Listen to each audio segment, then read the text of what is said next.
Hello बच्चों, the question says that two equal negative charges are fixed at points 0, a and 0, minus a on the y-axis.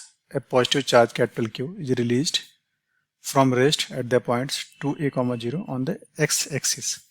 The charge Q will, कुछ देखें option दे रखे हैं तो इसका लिखते हैं कि कॉन्सेप्ट पहले यूज करेंगे यहाँ पे कूलम्स लॉ क्या बताता है। अगर दो चार्जेस Q1 Q2 हैं उनके बीच का गैप R है तो उनके बीच में इलेक्ट्रोस्टैटिक फोर्स F इक्वल्स के Q1 Q2 upon R square लगता है।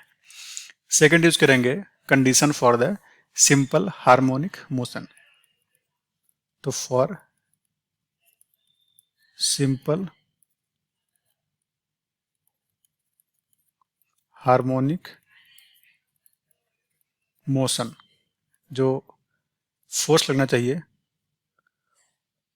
वो माइनस एक्स के डायरेक्टली प्रोपोर्शनल, मतलब लीनियरली वेरी करना चाहिए फोर्स, या फिर एक्स इक्वल्स माइनस के एक्स लिख सकते हैं। इस तरह से दोनों कंडीशन है सिंपल हार्मोनिक मोशन के।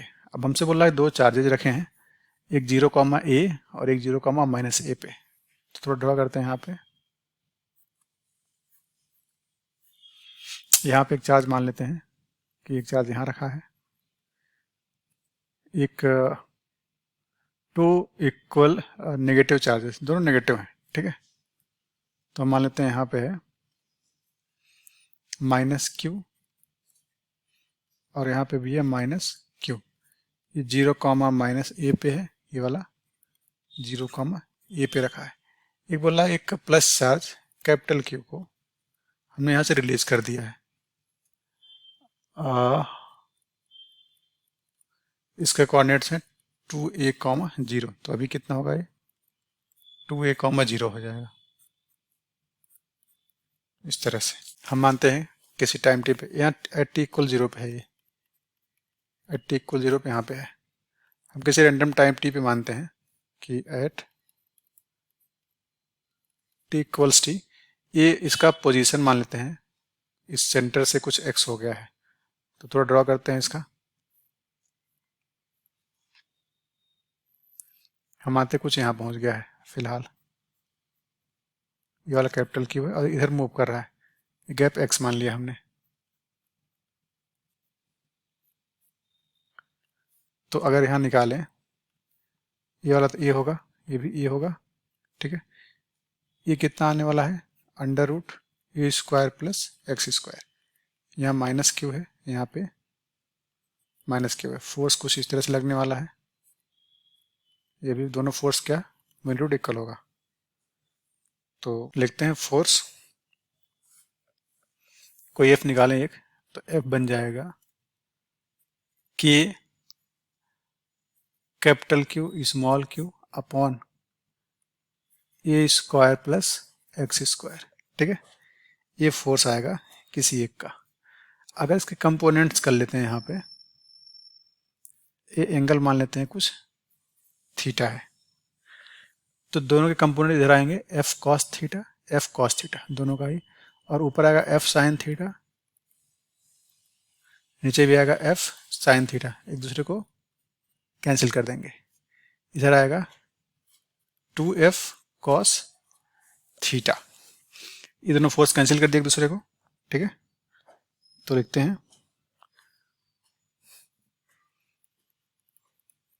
F net on capital Q along line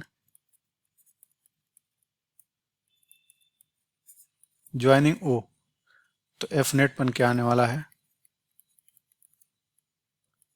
2f cos theta.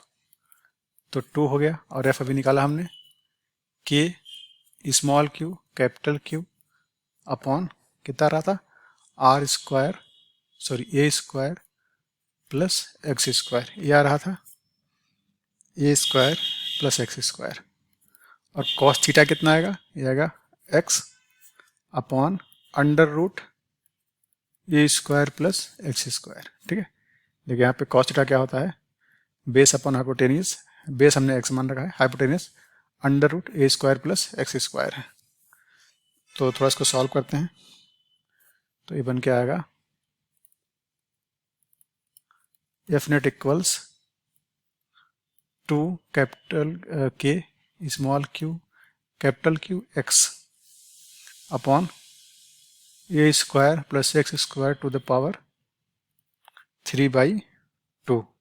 अब देखिए फोर्स जो यहाँ पे ना एफ नेट जो है एक्स के प्रोपोर्शनल नहीं है।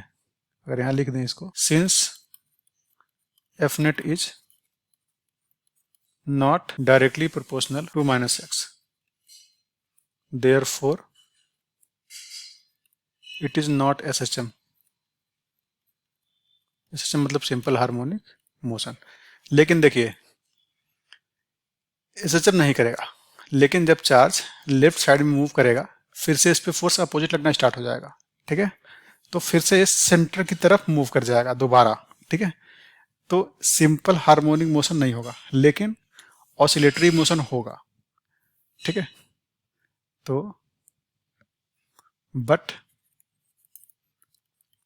It will be oscillatory motion because restoring forces are there. ठीक है, तो अब ऑप्शन चेक करते हैं। पहला देखिए गलत है, दूसरा भी गलत है, तीसरा भी। ऑप्शन डी जो है सही है। Hope you understood it well. All the best.